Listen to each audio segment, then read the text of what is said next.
tough journalists here, whom I've long admired from afar and from closer, one of them, and because I know him I've known Brian for a while.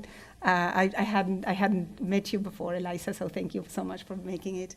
I guess, just like me, you were very impressed when this latest investigation by Brian and Eliza came in the Times about New York Hasidic schools. I'm so happy that they came here to tell us how they did it and talk about it. This is part of public conversations we want to have at lunchtime with the community, for the students and the staff and the faculty. So thank you so much for making the time, because I know you're busy. And thank you, Tom, for organizing this. Okay, thank you. Thank you, folks. If you know any other stragglers out there who think that they, we're going to die without a free piece of pizza, be sure to go out and grab them before it's all gone, which it will be. So, we usually, when we get a great investigative story, it's about something that we otherwise would have no way of knowing, a Watergate-style secret political corruption, a secret deal. But sometimes the best investigative projects are on things that are right in front of us, right? The things that we see every day, and things that, a new set of eyes, a fresh perspective, asking questions that haven't been asked can make an old subject new again. And we're going to talk about, I think, one such investigative project that really did that. The report in last month's New York Times about the problems of education in New York's Orthodox schools. It was a year in the making. They interviewed hundreds of people. They reviewed thousands of documents. It was like an immense undertaking by our guests, Eliza Shapiro and Brian Rosenthal. Eliza is the Times reporter covering education in New York City. And she is herself a product of New York City's schools, and she started at the Times in 2018, and she's been a pretty steady watchdog since she took on that job. Eric Adams would tell you, I think, whether he would or not. Brian Rosenthal is an investigative reporter on the Times Metro desk, and he joined the Times in 2017. He's the winner of 2 George Polk Awards, which is, you should know, is a rare honor. And he also won a Pulitzer, which, even though it's named after a publisher, is also a rare honor. And that was for another project that we had him here to talk about right before COVID, I think, in 2019. And it was another subject that was staring people right in the face. He did a huge project with Emma Fitzsimmons, another beat reporter at the Times, about how New York City's yellow taxi medallion owners had been ripped off by both the city and the banks that finance them. A really great piece of work. So welcome, Eliza, and welcome, Brian. Thanks for coming today. And, timing is everything, as I said, and it was really great of you to arrange to have another front page story about your epic investigation on today. And we'll get to that in a moment. But let's just start with how you decided to embark on this. And New York's yeshivas were long suspected of having failed to provide adequate education for its students. And even the former mayor, de Blasio, promised that he was going to investigate it and get to the root of the problem and fix it. That obviously never happened. What made you think that you could do something new with it? Eliza, this was on your beat as an education reporter. Yeah, so I had been writing about this yeshiva. I've been an education reporter in New York for 10 years, and I've been writing about the yeshiva issue sort of ever since it became a prominent advocacy issue on my beat, which was around 2015. And so I've been covering it for years, but obviously doing a bunch of other stuff too, and not having a ton of time to dig in. And then, and Brian can talk about this as well, in late 2019, a few days before Christmas, which is, as I've said, is always a red flag when the government will put out something right for a major holiday, the city put out this report on a bunch of Hasidic yeshivas in New York City, finding that essentially all of them appeared to be out of compliance with state education law, that almost none of them, save for 2, were found to be providing a basic secular education. But the report didn't name the schools and didn't go into any details, and it just felt really, really odd. And so Brian and I started talking about digging in more, basically, and seeing what else was going on, because the report was really just so strange. So there's a bunch of really startling revelations in your piece, and one of them, it just hits you right between the eyes, right at the start, the second graph or third graph, where you report that one of the big yeshivas, I think in Brooklyn, with 1,000 students, they had all taken the standard test on English, and every one of them had failed. How soon did that fact drop into your story, Brian? When did that come from? Yeah, it's interesting. We didn't actually focus on the test scores until pretty late in our reporting, because we didn't actually think that these schools took standardized tests. They're not required to do so, and most Hasidic schools don't take standardized tests. And so we were going about our reporting using other metrics of success, trying to review as much student work as we could, trying to talk to as many teachers as we could, looking at just any measure of student performance we could find. And we kind of stumbled onto the test results for one school. I think it may have been this school, actually, the first one that we found. And it said that every single student had failed, which was surprising to us. I mean, we'd known from our reporting that the schools were not performing well, but to have every single student fail, we thought it must have been some clerical error or something. We didn't believe it. And so at that point, we requested test scores for all the Hasidic schools, and we found out that a number of them had, just in the past couple of years, started taking the tests, and it was really powerful data, evidence of everything that we were hearing from our sources and from our other reporting. How gettable was that fact? I mean, you say you came upon it later in the reporting, Eliza. Is this stuff made public? I would actually defer to Brian on that question. So, I basically something you can't talk about. we kind of split up the reporting. Eliza used her immense connections in the education world to do a lot of the reporting, talking to sources in the government, and also talking to people in the Hasidic community, former students and parents, and other people involved in the community.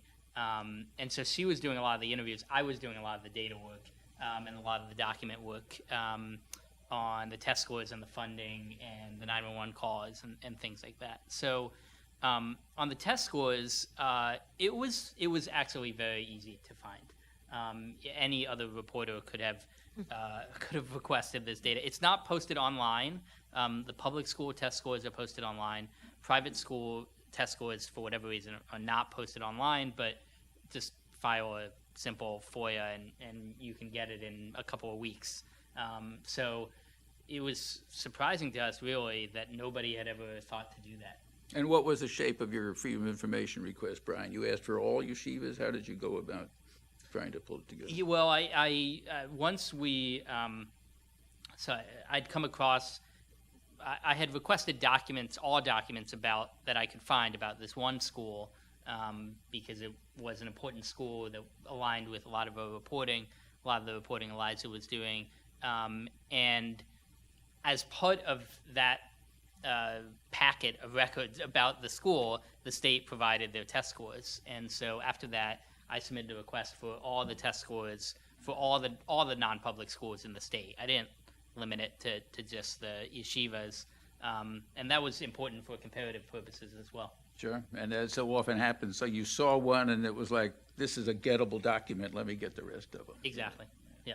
That's so often how it works. Well, let's just talk briefly about today's story, because it seems to really confirm your findings. I mean, you talked about how these schools were turning out students who literally could not speak English. And now the state commissioner of education has found against one school.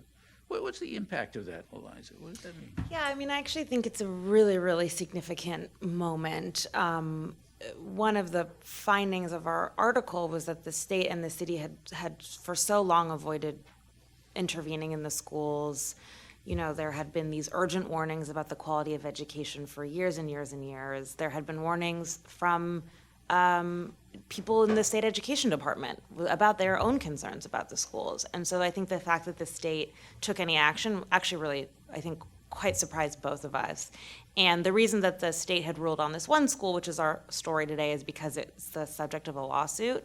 But I think that it may well open the door to many other kind of complaints and potential lawsuits about schools, because clearly this is a potential remedy for people who want the government to take action in the schools. And just to take a step back, I mean, for the government to come into these intensely religious private schools is something that Hasidic leaders and Hasidic community members have been really deeply afraid of for a really long time.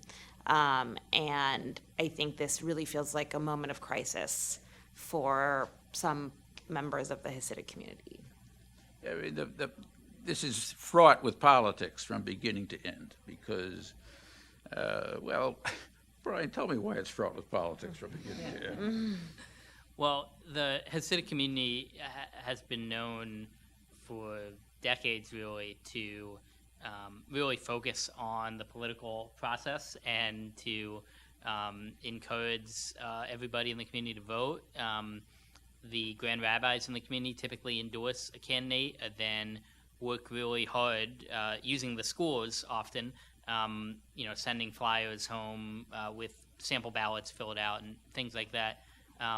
But really making it a priority to get people in the community to vote and vote a certain way. And we analyzed some of the data about how this has played out in recent elections, and it shows that this has worked for the community, that they are able to kind of muscle their votes for a candidate that is going to be responsive to their concerns, and that it can sway elections. And so as a result of that, the community has enjoyed a significant amount of political power. And in recent years, they've really focused that power on the schools and on pushing politicians to leave the schools alone and to keep funding them, but let them operate as they see fit. And this one is fascinating because in the case that the state education commissioner has ruled a school is in violation of state education law, New York City's, if I got this right, education department actually inspected and investigated the same school and said, nah, they're doing fine.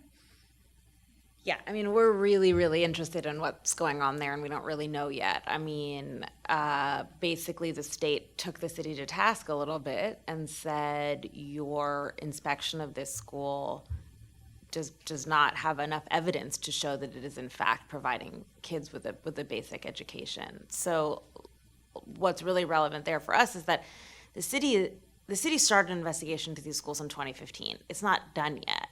Mayor Eric Adams has said he'll finish it, right? But now we have these questions about what is going on with this investigation.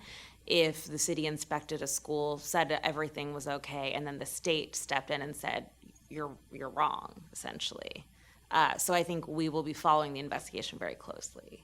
Yeah, and one thing just to note is, I mean, the state is the ultimate authority. Right. And so as these issues come up with other schools, regardless of what the city says, it's really the state's opinion that matters.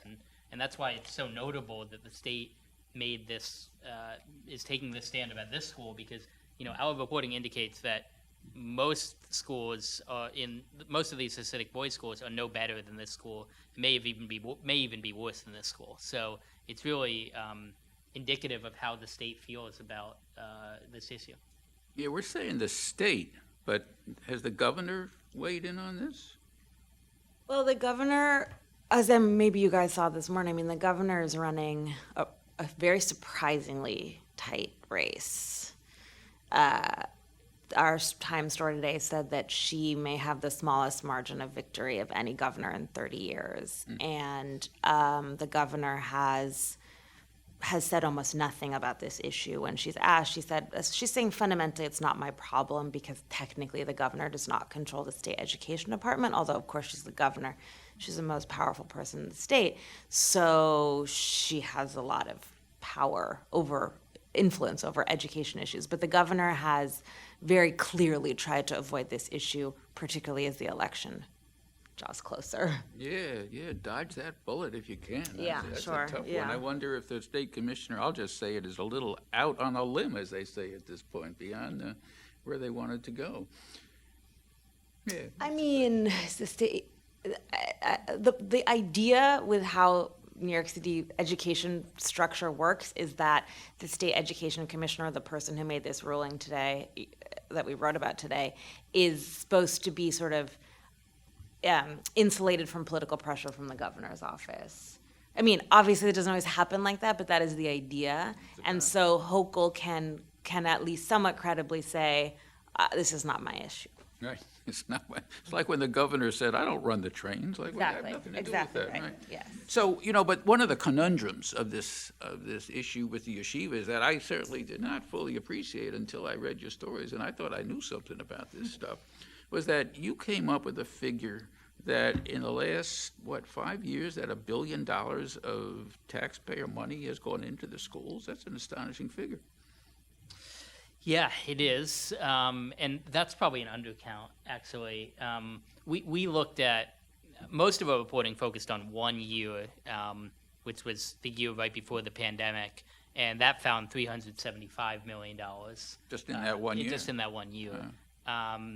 What does that go for? What are they getting there? Yeah, so I'll tell you what it doesn't go for, or it's not supposed to go for, religious education. What it does go for is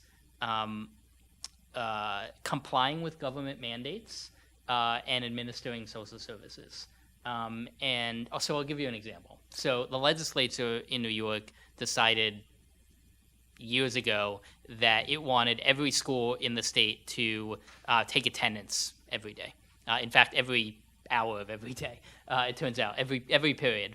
And they wanted that to take place in public schools, but also take place in private schools. So that's a government mandate. The government then is required to fund that mandate. And so the government the state gives a certain amount of money to every private school in the state in order to reimburse them for the costs associated with taking attendance. I think it's like, I think it adds up to like 30 minutes a day of staff time in each class taking attendance. Now, there's no accountability that these schools actually have to take attendance. It's just a check that's written to the schools. And there are a lot of things like that. We identified more than 50 different funding sources, and a lot of them are like that. And so it's money that's going in, and in a lot of cases, the school can use the money as it sees fit. There are also a number of social services that are administered through schools. So, for example, we all know about school lunches in public schools. They have that in private schools too. And these schools have gotten very good at getting a lot of money that way, in part because the community is so poor and the students have such high needs. But basically all of these schools get enough money to buy breakfast, lunch, and dinner and snacks for every single one of their students every day. And again, there's not a ton of accountability on that money. In fact, some of the schools will use the money they get to buy food from entities that they actually own, because the school owns a lot of grocery stores and other things in the community. And so they actually then get a profit on that, which they can keep. And so there are a lot of things like that going on. All right, so you learn something new every time you ask a question. I did not know that they were obligated to take attendance every period, every time. Even in prison, they only have count twice a day, in schools, every period. The thing that I think really sort of one of the things that made your story stand out was the voices that you found. They were really powerful. People who had been in the Orthodox community and had struggled and had left, I guess. Tell me, Eliza, was that part of your end of the work here? How did you find those folks? Yeah, that's definitely something that I've focused on, although we both did a lot of that reporting. We really actually working on this story for 2.5 years because we started it right before the pandemic, and then we both spent a year on deadline for pandemic stuff. But the whole time we were still reporting this kind of in the background, like during 2020 and early 2021, like the height of the pandemic. So, everyone we talked to was like, can I talk to your mom? Can I talk to your best friend? Can I talk to, we just like tried to get inside this community as much as possible. And I think we achieved that. I've talked to Hasidic people every single day, all day. So we had many, many options for the voices we were going to use for the article. And we really tried to show, some of our voices are kids who are as young as 19, and we just really tried to show how much the sort of lack of education can affect people who are just beginning their lives, their adult lives. One of the things that new reporters and even old reporters struggle with is just working up the nerve to talk to people who are strangers and going up and saying, tell me about your life. Mm-hmm. What was that like for you as you did this story? Well, this definitely wasn't like a typical like street reporting story. There's also a lot of sort of like cultural competency stuff to think about here. As a woman, it was not appropriate for me to like walk around Williamsburg and ask people to talk to me. Ask men to talk to me. Or for me to go into schools and just, present myself. So much of this reporting was like constant years-long running WhatsApp conversations and, obviously just starting conversations by saying, a lot of these people have very painful stories and just saying like, I know this is really hard. I don't want you to like rehash something that was really, really hard for you, but like I genuinely think that this article is going to be significant, and if you're willing to talk to me about your process of leaving or the struggles. I have one source who is like in the middle of like a profound struggle. He's homeless. He's routinely being fired from jobs. He's like really in trouble. And I don't know, we probably talked 30 times over the last 2 years. And, it was really just about trying to like maintain a relationship. And also like, one thing I would add is this is a community that is not allowed to read the secular press. So it doesn't know really what the New York Times is, doesn't, people, when the article is coming out, some of our sources were saying, how can I read it? And so just trying to really be upfront with people and explain how to access it, what it would mean for them to be on the record was also like particularly important for a story like this. The Times translated your story into Yiddish. Yeah.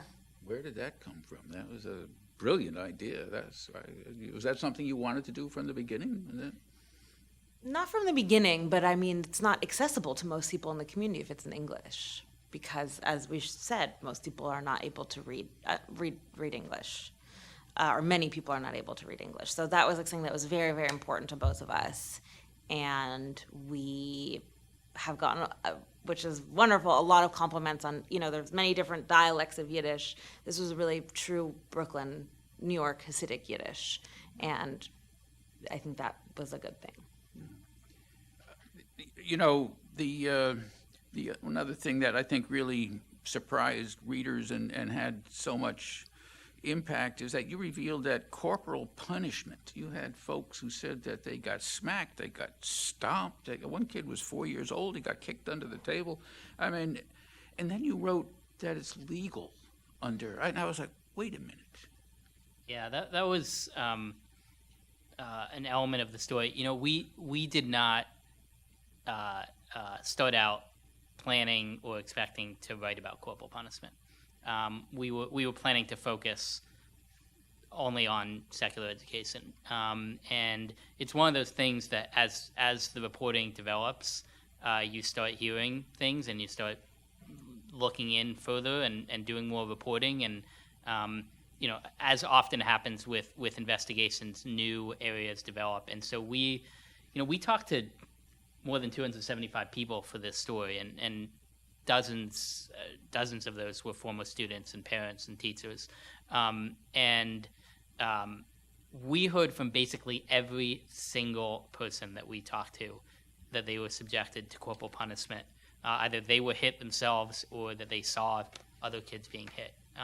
And so to us, it felt like something that we had to include, especially because it was affecting the learning environment. It was really related to education because students were not learning, they were telling us, because they were going about in class in fear of what would happen to them. And so we included those stories. We got records, 911 calls that supported some of those stories. And then, the natural question was, well, are these schools allowed to do this? And it turns out the answer is yes. We've got a law on the books that prohibits corporal punishment in public schools and also in registered private schools. But it's our understanding that most of these Hasidic schools are not registered. And there are laws that prohibit schools, like prohibit everybody else, from engaging in child abuse. And so, some people believe that this is child abuse. And so there's kind of What else do you call it when you kick a 4-year-old under the table? Well, there's a legal definition, of course, That's in the loophole. And so, this has kind of been a conversation since our story, because there are people that believe that actually private schools are prohibited from doing corporal punishment because it is child abuse. Right. But the law is unclear on that and what the limits are, and so that was something that was part of the story as well. You also found teachers, and teachers who are not part of the community. That fascinated me. So they were advertising on Craigslist for teachers. What? Yeah, it turns out that a number of these schools, mostly in the past, these days, almost all the people that teach religious studies, of course, but also the secular studies, are people from the community, and often graduates of that school. But at some schools, at least, a few years ago, there was an effort to hire some people that could teach secular studies, because a lot of people in the community can't really speak English, have no credentials to teach secular education. So they were trying to find people that could teach, and so they brought in some people from outside the community. And we found a lot of those people on LinkedIn, which, as I tell every group of students I talk to, is my number one reporting tool. On LinkedIn, you can search for former employees. So we just typed in the name of the school and looked for former employees, and sure enough, we found some people who had worked there from outside the community, and we called them and talked to them, and almost every one of them described it as the weirdest experience of their life, and said that they had no idea what they were getting into. Very few of them lasted more than a few months or a year in that setting, but it was really valuable insight for us to have that perspective. One other how-to, after you suggesting the LinkedIn, you just mentioned about finding the 911 calls and getting the records. That sounds like a needle in a haystack. You knew approximately when it would be. How did you go about that search? Well, we requested a log of all the 911 calls to these addresses. And then the calls themselves are classified by what the incident is. Is it a fire? Is it a car accident in front of the school? Or is it child abuse, as many of those cases were classified as? Or is it assault in progress? And so for some of those cases then, that those calls that were classified in that way, we were able to follow up and get some more details. You found some remarkable, just examples of the kind of miseducation that was going on. There were these sheets of paper that you reproduced where people couldn't spell the word cold and America. Where did that come from? If you could tell us. Yeah, I definitely can't. But yeah, I mean, we had a few teacher sources who were in the community, who are in the community, who were really some of our best sources. I mean, I want to emphasize, of the 275 people we spoke with, many of them had left the community, but over 50 of them are in the community. Those people cannot speak on the record. I mean, the consequences that they laid out for us were truly like life and death stakes, in at least as they described them, you know, being exiled from the community, losing custody of their kids, being divorced, alienated by their families. So we were obviously really serious about that, but we did have some teachers who were in the schools every day. I mean, really like the sort of some of the best sources you can have, who spent years bringing us hundreds of pages of student work. And you also got state education employees to talk to you. How did that happen? We called them. I mean, this is, reporting, something that I really believe about investigative reporting, but all reporting is, pick up the phone and call people. And you never know what people are going to say. And that is something I always try to do. I try to call as many people as possible. We had a list. We requested via FOIA a list of the people who had worked at the state education department in the Office of Non-Public Schools, and all the people who had worked there in the last 10 years, which was not an extremely short list.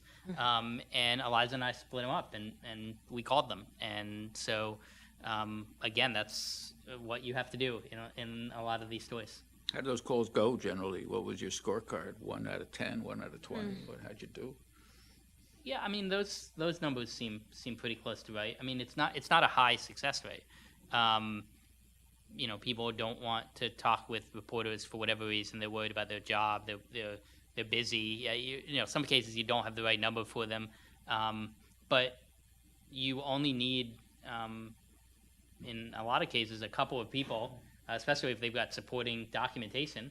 But if they're telling the same story, if they're credible, that can really make a difference in a story like this. And your efforts to get officials within the world of the official yeshivas, the administrators, to talk to you, that they shut you out constantly? What was the deal there? They just wouldn't talk. They wouldn't let you in the schools. What was their response? Yeah, I mean, I can start and Brian should jump in. I mean, we didn't keep this story secret from anybody.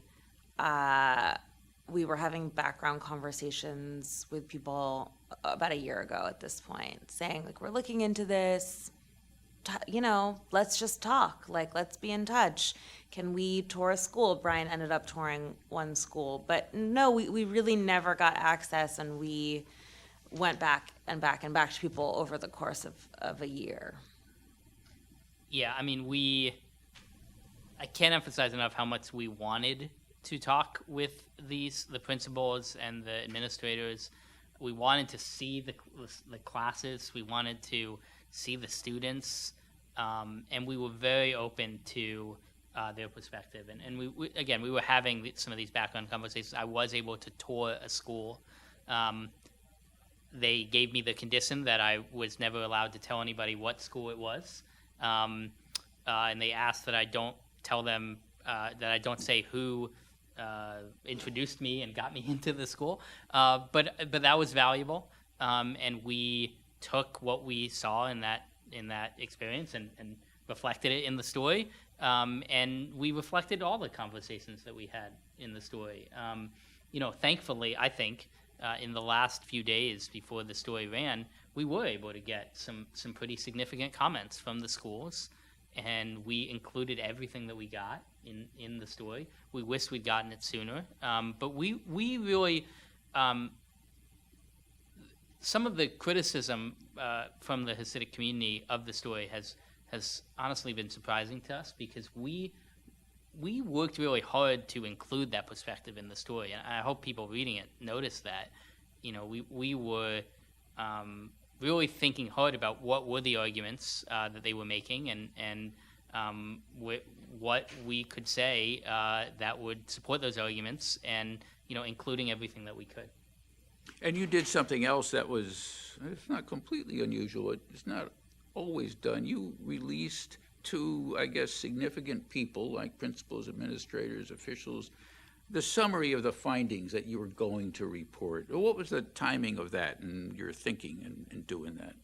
Yeah, I mean, we do that we at the New York Times do that for every significant story that we do, and it's important to us. So yeah, I mean that some of it was detailed. It was 1,500 words, laying out really everything that was in the story, and we sent it out on September 1st, and the story published on September 11th. So, 10 days, pretty significant amount of time. I know you got some blowback immediately from formal statements that were being issued saying that you were missing the bus on stuff and reporting things that were wrong. What's been the general response, though, from people in the community?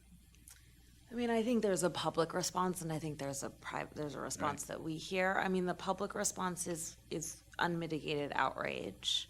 I mean, I think to start with the fact that the New York Times would write about the Hasidic community already felt to people like sort of a no-go. I mean, there's a Hasidic press, there's a Jewish press, and I think it felt like people felt very concerned that sort of the secular world was coming in. It's that same sort of fear about the government coming in. We obviously have we've read all of it, we take all the criticism really, really seriously. I think one thing that's tricky is that some of the people who are sort of publicly saying the story is wrong are privately saying to us, like, yeah, that sounds right. And then we have obviously many, many, many sources who, I mean, one of the most moving parts of this experience for me is we have all these sources who are like, okay, I'll talk to you, but you're never going to do this. It's never going to work. This is too big a subject.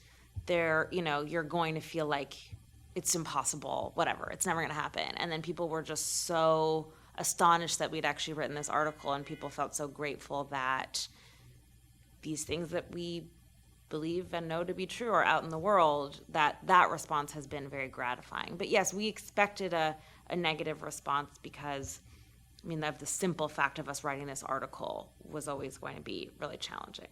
The other thing that I know makes media outlets cautious is that there is the concern that you could be accused of anti-Semitism. You are focused on religious schools by a Orthodox sect that, are purposely keep themselves apart from the general community, and the response is that you're coming for us. It's anti-Semitic. You shouldn't be doing this. Well, you thought long and hard about that. We thought deeply about it. Brian and I are both Jewish, and we thought very, very deeply about this. One thing that we both got obsessed with was, again, 2.5 years, learning as much about this community as possible, right? This is not a community that you can spend a few days reporting and then write a smart story about or a fair story about.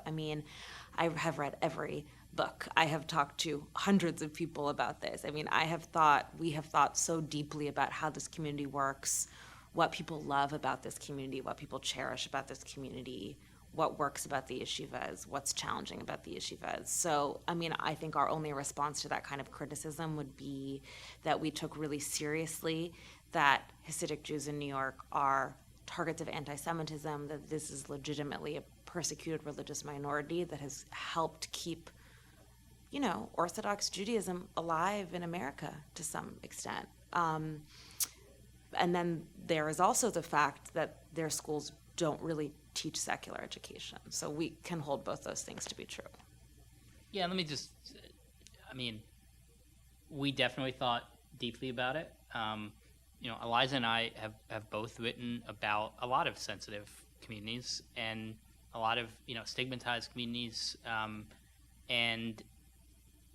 You think about that, but you don't back away from doing a story that needs to be told. And that was the case.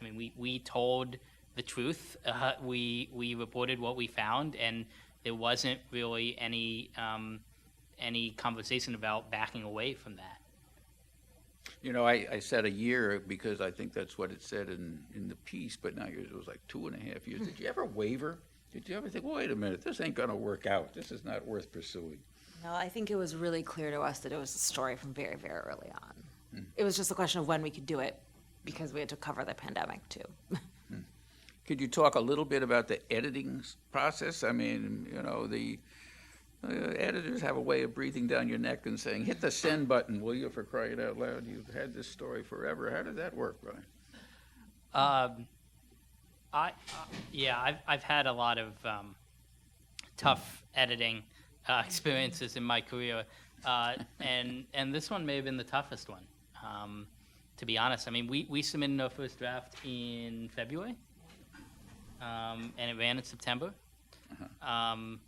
Now, you know, we were doing reporting between them. We weren't spending every day arguing with our editor for 7 months, but we really went through many different drafts. We were fine-tuning a lot of the things we've talked about here about how to be respectful, but also, you know, truthful, and how to present the information, how to balance the great anecdotes and the great personal stories with the data, and how to tell a compelling story.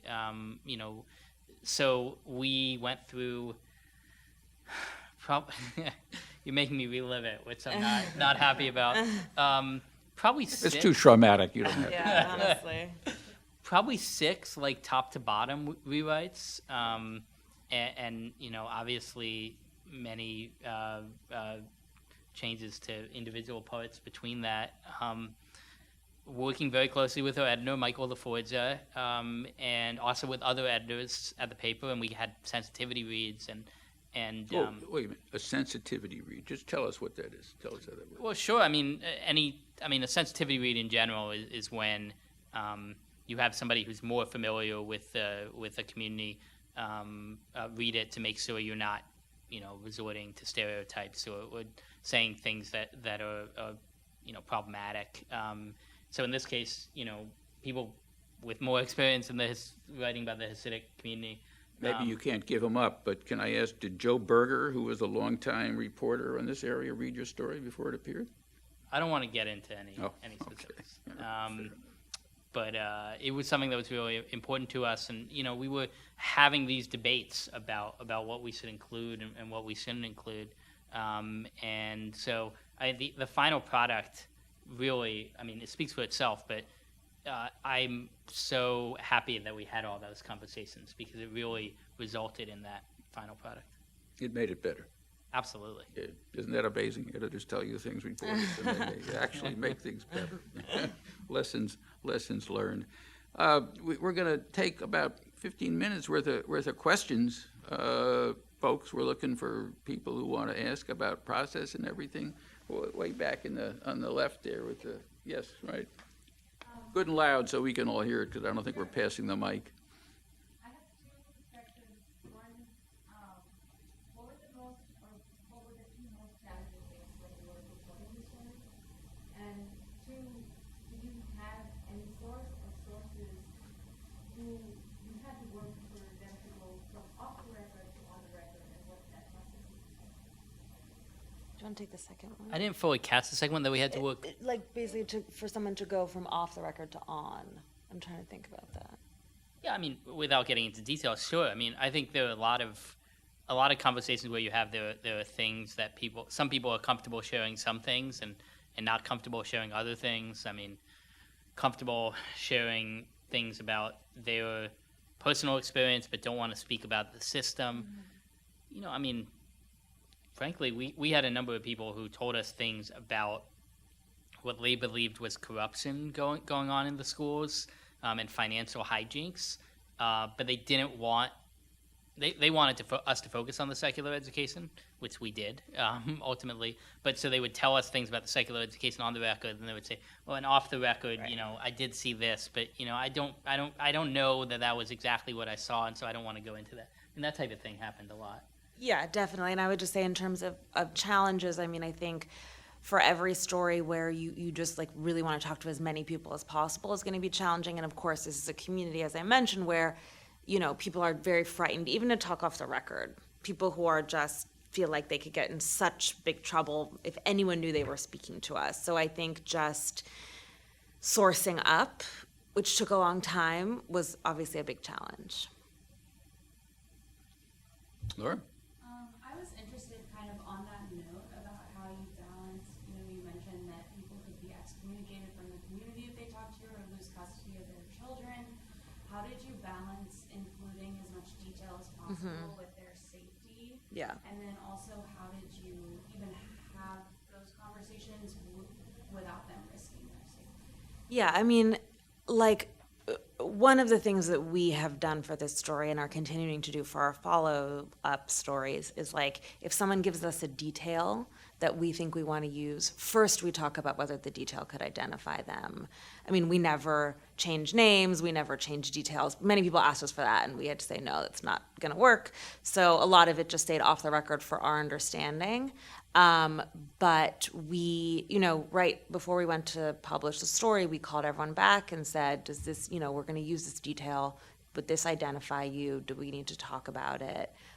So yeah, we were obviously really, really cautious with people who we knew could not have any part of their story identified. But they still, people who are in the community influenced our story so deeply. I mean, the story would not have been possible without talking to people who are in the community, whose kids are in the schools, who are teaching in the schools. So it was just crucial to do.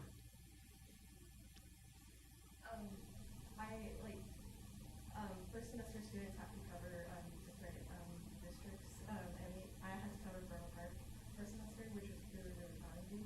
And I really connected to what he said of, like, you can't really do stories. You can't just go into a community and, like, get a story. But I still had to do it. So, like, I guess my question is, like, for reporters, how, like, who have to cover a really insular community like this, like, how do we, I guess, because Borough Park is undercovered, and I think there's a lot of stories, but I don't think I was necessarily the right reporter for that area. But it's, how do we develop better stories, I guess, to serve that community? Yeah, it's such an important, good question. Do you have any initial thoughts while I think about it? Because it's actually one of the trickiest things to do. I mean, it's really hard. I mean, let me just give you an example. Like 3 years ago, I was working on Christmas, because I always work on Christmas, because whatever, it just makes sense for me to do so. And I was assigned a story about, like, what Christmas is like in Borough Park, because obviously it's a completely secular holiday. It doesn't matter. It's like any other Tuesday. And I did go into the community and walk around, and I went into restaurants and stores and just said, like, it's, hey, like, what's this day like for you when, like, the whole rest of the city is shut down and, like, this is just a normal day in Borough Park. And so, if I had been, like, a beat reporter writing about Borough Park, I'm thinking about Borough Hall for some reason, that would have been, like, a great first or second story, because it's like, you're just getting to know people. It's not a particularly tough story. It was like a cute little feature. It was like a perfect Christmas story. But, I think just first going in and being, writing a story that's potentially not particularly accountability driven or hard hitting, but is an interesting slice of life in an undercovered community. And then if I had, I met people that day, interestingly, including people who introduced me to their friends and had to translate for me. Like, all their friends were speaking Yiddish and couldn't talk to me in English, and they were translating. So that was also one of my first times where I was like, that's unusual. But yeah, then I might have, like, gone back and called those people who were introducing me to their friends and said, like, so now I want to start doing something more like this. How can we do that? How can we talk about it? I know it wouldn't be appropriate for me to go, for example, into a synagogue, but could I come to Shabbat dinner or whatever the case may be? So yeah, I think it's like you start in a very, features, profile. I love to do profiles when you're starting out on a beat, right? Like, you find kind of like the big players in a community, and then you go deeper into accountability work. It's not a perfect answer, because it's a really hard question, but. It's a great answer. Other Let me folks? just also add real quick. I think all very wise. I agree with all of that. Spend time in the community. And then I'd also just emphasize listening, and really listening. One of the things that's important to me when I go into interviews, regardless of what interview it is, for the most part, I don't have a list of questions. I have, like, ideas in my head of things I want to talk about or learn about, but I really just let the conversation go where it goes. And I think when you do that, you're more open to understanding somebody's perspective better. Amanda? Hi. So my class classmate, I was also assigned Borough Park my first semester, and I think just as a side note, it would probably be helpful. I mean, the school has a class specifically on how to cover the South Bronx, and I think it would be helpful to have maybe a class specific on how to cover Borough Park to support the story. My question is, how did you find out really like the scope of this investigation? Because like you said, not every school is registered, and then also not every school that's classified as a yeshiva serves school-age children. And I would imagine that in the entire state of New York, there's many schools that fall under that category. So how did you? Yeah, do you want to talk about that? Do you remember our conversations about Yeah. scope? Do you remember them fondly? Yeah, that was an early and long and bitter conversation. Yeah, because we had a lot of decisions in that regard. I mean, we had to think about, are we going to focus on all Jewish schools? Are we going to focus on all Orthodox schools? Are we just going to focus on New York City or the whole state? Are we going to focus on a specific sect? Because it came to our understanding that there were certain sects that were worse than other sects, and so we picked the worst one or the biggest one. In terms of how their schools are operating, obviously, like who has the least amount of secular education, there are real differences. Sorry, go ahead. Thank you. Yeah. And so we thought about all of that. We collected what we thought was the most comprehensive database, universe of all the schools, so we could look at it and decide, what made the most sense. And ultimately, we decided to focus on all the Hasidic schools in the state that we could identify, in large part because our reporting indicated that they were more similar than different, and that what was happening at one Hasidic school, for the most part, was happening at all of the other Hasidic schools. We heard that from our sources over and over again. And so I think, again, follow the reporting and let it direct you, and that's what we ended up doing. Yeah, but I'd also just add briefly, because I think it's a smart question, like, we were putting together this database. It took a fair amount of time, and a lot of what I'm talking about, like obsessively understanding the community, knowing how it works. Like, we are at a point where we can tell you the very granular differences between types of schools in the community. So we thought, like, you see a database and you see a Hasidic yeshiva in Far Rockaway, I immediately know that's going to be really quite different from a Hasidic yeshiva in Borough Park or Williamsburg. So, like, you can't really do it. It's really hard to do this intensity of work without obsessively understanding the community, understanding all the differences, understanding the school's reputations in the community, right? Like, just like I do as an education reporter, I know PS 6 is better than PS 290 because that's how parents talk about it. I went to PS 290, but you like have to know how people are talking about the schools as well. What, if any, do you see as the implications for the story outside of New York City? It's a good question. I mean, obviously, the Hasidic community is concentrated in New York City specifically. There are also some upstate communities that have really grown in the past few years. Those communities, they were in a very different place because they, where those schools are located, are heavily Hasidic, and so you have a place like, Kiryas Joel, where the mayor is Hasidic, and all the people who work in government are Hasidic, and so the chances of the locality doing a whole lot are pretty small. But they do have the state to contend with, and the state has made this statement this week about how it feels about the quality of education in these types of schools. So it very well could affect those schools as well. And then outside of New York State, I mean, there are Hasidic communities in other parts of the world, in the UK, in Belgium, in Israel, of course. I don't know how much of an impact our story will have. What we found is that in a lot of those places, they are actually already taking action regarding the education in Hasidic yeshivas. It's just something that in New York, the officials haven't done. I would also just add one thing. There's a really, really interesting part of this story that speaks to a much broader national trend that I've been really interested in as an education reporter, which is this profound backlash we're seeing to sort of any government intervention in schools, period. Right? Obviously, we see that largely for private religious schools. Obviously, you know, this is a rallying cry of the Christian right. And we really see that these Hasidic leaders are aligning themselves with that movement. You know, one thing that we've been hearing a lot is like, I don't want the government to intervene in my schools. They're going to come in and teach about trans issues and XYZ, and this is like just simply about a government overreach issue. And I think this is obviously one of the biggest stories in America right now. And really, this issue could end up being at the heart of it, I think. We've got about 2 or 3 minutes more. Anybody? Tim? Go ahead. Thanks you two for coming. This is really great. A lot of our students have dreams of someday being in a position to do a story like this with sort of depth and impact, and to have editors who will let them do it, who will make that possible. What was your process, the two of you in the newsroom, for deciding, yes, we're going to go ahead and push this? And then what kind of presentations, proposals, pitches did you have to do to get the green light?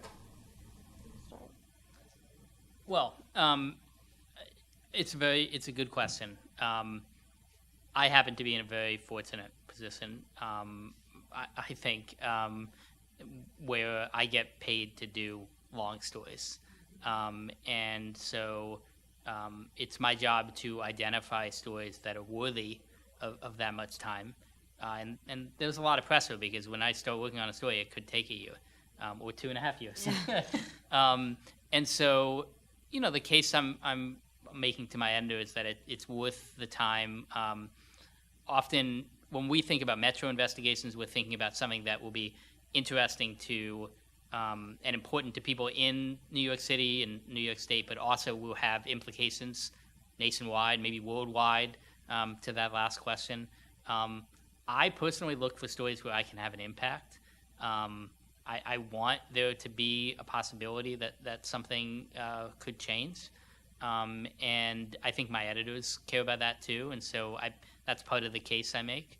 And that it is an important thing that we should look at. But I mean, I think Eliza, yeah, like I had to beg. I mean, I don't know. Like I was on the most intense deadline imaginable for essentially all of 2020, right? I was essentially for months the only full-time education reporter at the Times when the biggest question of the pandemic was, can we safely reopen schools?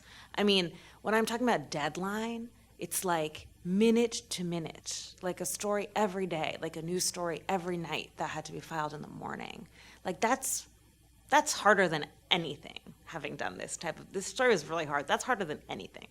And you like have to like come up with 5 new sources in the next 20 minutes. So, you know, that was something that I knew I could not break away from. This was like one of the biggest education stories of the last century. And I had to like go really, really hard on that story. But I have been obsessed with doing this Hasidic story for years. And I just like knew we had to do it. So basically I was like, I will hustle on this pandemic story. And I did. I canceled all my vacations, sucked, right? But like I'll hustle on it and then I would like some time to do this yeshiva story. And that is what happened. Did you pitch that? This is documents? Did you have meetings? How did you get the okay? Yeah, I think it was like a series of pitches because it was like, is this going to be like a 1 month, 2 month thing? You know, I think our editors from the beginning were very interested, but it took a while, especially because we were back and forth on other stories to define the scope. So, I mean, we were pitching it to different editors over many months, and I think we sort of got the final go-ahead earlier this year to really both be off the news and focus exclusively on this. we wrote a very good memo. Yes, ma'am. My question's a little bit similar to yours, but I am a first semester student now, and I am reporting on Crown Heights, and I just wrote in my memo about how I want to look at the reaction after the work you guys have done. So I was wondering if you have any advice for me trying to reach the community as such an outsider, and also yeah, just because I want to look at their responses that you've mentioned today, but also if they're taking any action to like, protect themselves in their schools and whatnot. But growing up in Brooklyn, I know how closed off these communities are, so I've been worried about how I would even go about the process of getting a hold of anyone. Yeah, I mean, I think that's definitely like a reporting challenge. I mean, I think obviously, you know, the really good thing about your beat right now is that you're coming into writing about this community at a really, really, really profound moment for them, where Hasidic leaders are feeling really concerned about the school issue. I mean, the school issue has become a major local political issue, right? I mean, the governor's race, like this is a huge deal right now. So you are walking into actually a huge story, not just because of our story, obviously, where people will want to talk to you. And I obviously just think, as Brian said, going in with a truly open mind, I would say in Crown Heights, street reporting may be a little easier than it is in Borough Park. As we reported, the Hasidic community in Crown Heights does speak more English because they have different ways that they think about English, basically. So I think street reporting would be easier for you, and I would just really go for it because this is a huge story that may not have been so a few months ago. That's great. It's great. Last question, Jerry. So you're in the unique position of having people attack your story before your story even came out. Like, presumably, some people may have been going off the no surprises note that you sent out. Can you tell us a little bit about that experience? And was there anything in there in terms of the feedback you got before the story that made you go back to people or re-report things or change your story in any way? Yeah, that was it was interesting. You know, it's actually happened to me before. On the last major investigation I did, my No Surprises letter, same type of letter, was leaked, and somebody, another outlet, did a story about it. So, you know, it's not unprecedented. We knew that was possible. We were a little surprised at the extent of coverage. I mean, it wasn't just one story. There were, I think we counted at one point, 8 different stories saying we were going to write something, and then there were people opining on what we were going to write, and we were just thinking, like, well, how about you read what we say first before you opine on it? And so that was a little unusual. But the answer to your second question is yes, we did change things in the story. I mean, it was a fluid time for the story because we were incorporating responses we were getting to our No Surprises letter, but we certainly saw the pieces that were published, and you know, some of them made some pretty good points, and you know, we wanted to make sure our story was reflecting that, and ultimately I think it did. And again, we wanted to make sure we had as robust a perspective from the schools as we could, and so in that way they were kind of doing us a favor by saying what they had refused to say to us for many months, what their perspective was, and so we were able to get that down. I mean, we didn't change any facts. I mean, all of our facts were right. But in terms of making sure their perspective was included, absolutely. That's how it's done, folks. Thank you so much for coming here. This is really great.